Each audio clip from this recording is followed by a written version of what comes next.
Coffee ನಾಡಿನ ಪುಣ್ಯಭೂಮಿ, ಪಂಚನದಿಗಳ ಉಗಮ ಸ್ಥಾನ, ತುಂಗಾ ಭದ್ರೆಯ ಜಲಮೂಲವಿರುವಂತಹ ಸ್ಥಳವೇ ಶೃಂಗೇರಿ.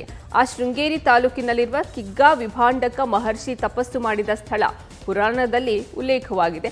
ವಿಭಾಂಡಕ ಮಹರ್ಷಿ ಪುತ್ರರೇ ಋಷ್ಯಶೃಂಗರು. ಈ ಋಷ್ಯಶೃಂಗರಿಗೆ ಅಯೋಧ್ಯೆಯ ಶ್ರೀರಾಮನಿಗೂ ನಂಟಿದೆ. ಇದಕ್ಕೆ ವಾಲ್ಮೀಕಿ ರಾಮಾಯಣದಲ್ಲಿ ಪುರಾವೆಗಳು ಸಹ ಇದೆ.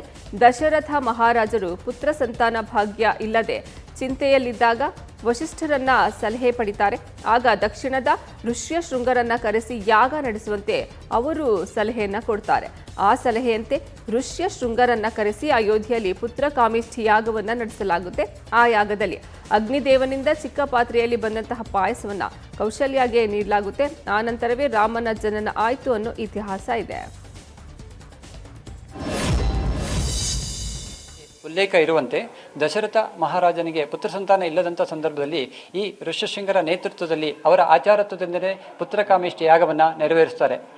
ಆ ಯಾಗದಲ್ಲಿ ಅಗ್ನಿಯಿಂದ ಬಂದಿರುವಂಥ ಪಾಯಸವನ್ನು ತನ್ನ ಪತ್ನಿಯರಿಗೆ ನೀಡಿ ಪುತ್ರ ಸಂತಾನವನ್ನು ಅಂದರೆ ರಾಮ, ಲಕ್ಷ್ಮಣ, ಭರತ, ಶತ್ರುವಿನ ಜನನಕ್ಕೆ ಕಾರಣ ಆಗುತ್ತೆ. ಆ ಕಾರಣದಿಂದ ಇವತ್ತಿಗೂ ಪುತ್ರ ಸಂತಾನ ಇಲ್ಲದೆ ಅಥವಾ ಸಂತಾನ ಇಲ್ಲದೆ ಇರುವಂಥ ಅನೇಕ ದಂಪತಿಗಳು ಬಂದು ಇಲ್ಲಿ ವರವನ್ನು ಕೇಳಿದಾಗ ಕರುಣಿಸಿರುವಂಥ ಋಷ್ಯಶೃಂಗರು ಪ್ರಪಂಚದಾದ್ಯಂತ ಒಂದು ಹೆಸರು ಅಥವಾ ಪ್ರಸಿದ್ಧಿಯಾಗಿದ್ದಾರೆ.